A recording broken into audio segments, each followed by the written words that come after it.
유리수의 덧셈과 뺄셈에 대해서 공부했다면 이제는 덧셈과 뺄셈의 혼합 계산도 해봐야겠죠. 이런 식으로 덧셈과 뺄셈이 섞여서 나온다면 같은 부호 또는 공통 분모 이렇게 성질이 비슷한 것들끼리 모아서 계산을 먼저 하면 편하다고 했었죠. 그런데 뺄셈은 교환법칙 또는 결합법칙이 성립하지 않습니다. 그래서 우리가 혼합 계산을 할 때 가장 먼저 해야 될 거는 뺄셈은 모두 덧셈으로 고쳐줍니다. 여기 있는 1번이 중요하게 되고요. 이제 덧셈식으로 만들어 놨으니까 덧셈의 교환법칙, 결합법칙 이런 것들을 이용해서 계산을 해주면 해결할 수 있겠죠. 자, 그 다음 우리 두 번째 혼합 계산은요.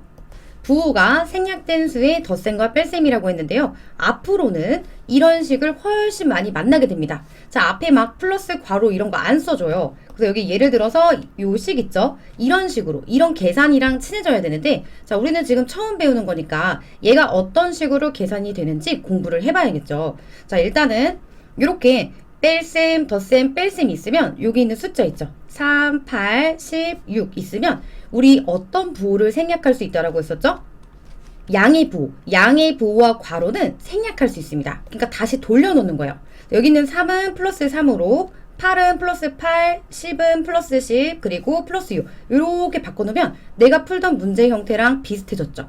그 다음에 해야 될 거는 마찬가지로 여기 중간에 있는 여기 뺄셈 있죠? 얘를 덧셈으로 바꿔줄 거예요. 이 뒤에가 여기 뺄셈 그 다음에 플러스 이렇게 있으면 둘이 자리 바꿔도 성립한다 했죠? 여기도 마찬가지로 자리 바꿀 수 있습니다. 그래서 부호끼리 자리를 바꿔서 전부 다 그 다음 과정에 보면 덧셈으로 식이 연결되는 게 보이죠?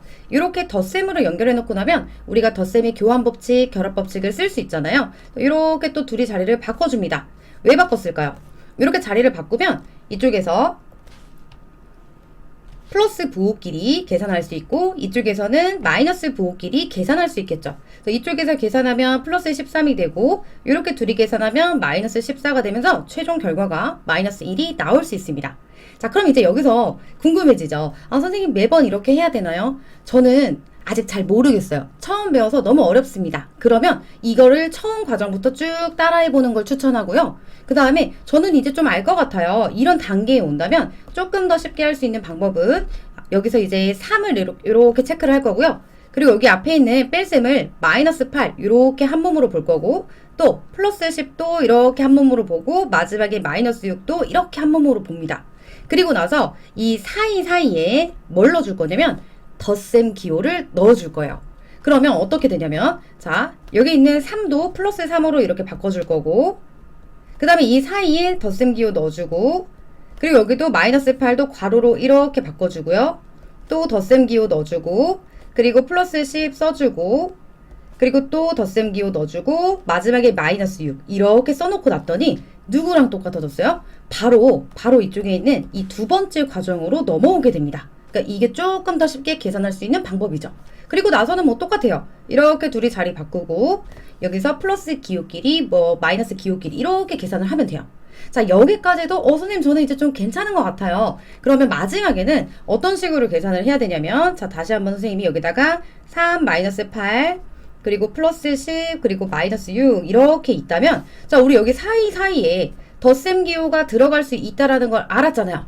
그러면 생략이 되어 있는 상태니까 결국에는 얘네끼리도 교환법칙, 결합법칙을 쓸 수 있다는 거예요. 그래서 어떤 식으로 할 거냐면 여기 있는 3이랑 플러스 10 있죠. 자, 얘네들이 먼저 더해요. 우리 하던 대로 합니다. 3이랑 10을 더하면 뭐죠? 13이 되죠. 그래서 13을 써주고 자, 그 다음에 여기 있는 마이너스 8이랑 마이너스 6도요. 이렇게 보면 이 중간에 덧셈이 숨어 있다고 생각해요. 그럼 이때는 같은 부호에 덧셈이 되는 거니까 마이너스 14가 될 거고 자, 마지막 여기에 또 역시 뭐가 숨어 있어요? 덧셈이 숨어 있어요. 그러면 마이너스 14의 절대값이 더 크니까 이때 마이너스가 오고 14에서 13을 빼면 1이 될 수 있습니다. 자, 어때요? 같은 결과가 나오죠. 그래서 선생님이 순서를 다시 한번 정해줄게요. 저는 아직 너무 어렵습니다. 그럼 이 과정을 똑같이 따라하고요. 조금 익숙해지면 다시 이쪽 쉽게 풀 수 있는 이 덧셈 기호를 넣는 거 있죠? 이거 연습을 해보고 마지막에는 우리가 괄호를 이용하지 않더라도 계산할 수 있도록 요거까지 연습해 주시면 좋을 것 같아요. 그러면 기본 문제 풀어보도록 하겠습니다.